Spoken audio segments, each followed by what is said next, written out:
Napakita natin ngayon kung paano kumita sa farming via online. Buksan muna natin ang ating Tumana.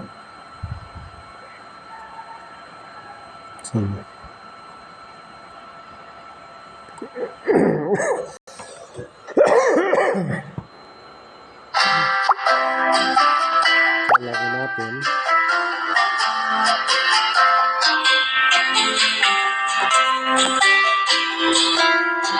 So, ready to harvest na yung ating corn.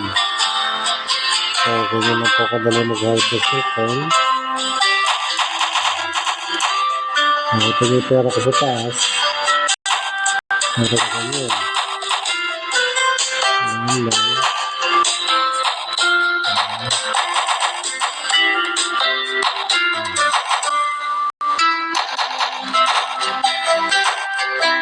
Ito nyo sa taas, meron akong 776 pesos. Pamili na tayo ng corn.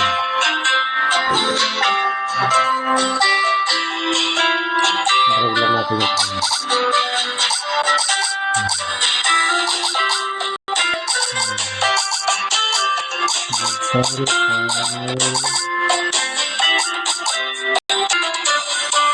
So, maraming pwedeng bilhin dito.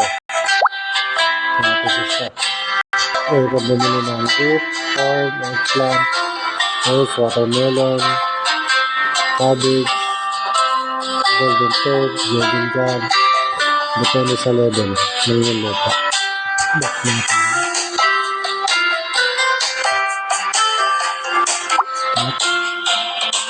So, punta tayo sa wallet. Withdraw tayo. So, tayo. Okay.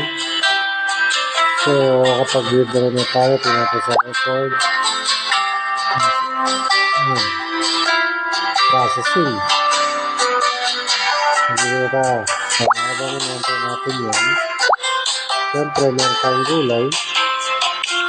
Dapat ay, kulang pa isang tanin eh. Wala pa yung corn. Siyempre, may gulay ka. Dapat meron kang panahon. May gulay, dapat meron ka tayong hayop. Para may pansahog.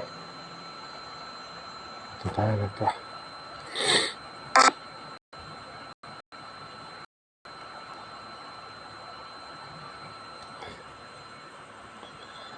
Again. Okay. Setting. So, meron akong 260 pesos 0.50. Punta ako sa rancho ko. So, meron akong alagang rabbit. Kumita ng 52 pesos. I-receive ko yan. So, receive ko yan. May alaga akong chicken. May 20 pesos na, receive ko. So, another 20 pesos, another 3 chicken ko dyan eh. Pantinola. Ito naman, meron ako Peking duck. Receive ko. So, 260 pesos yung pera ko kanina, di ba?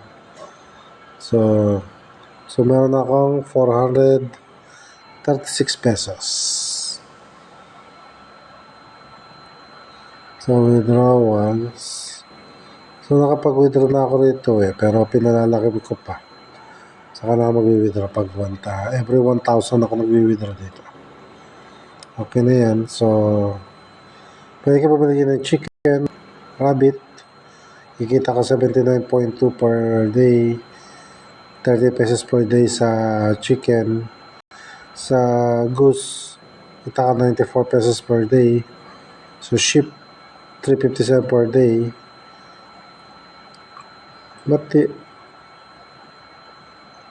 Wala pa pala ako sheep.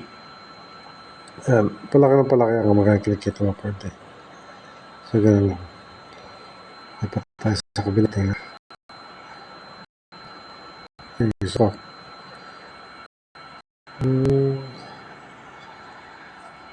Okay.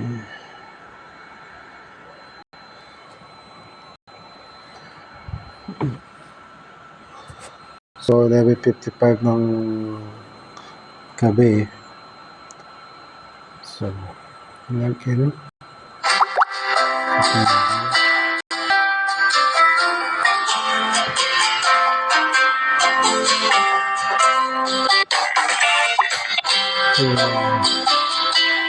Wallet. Go. Success. Doon na sa kabilis.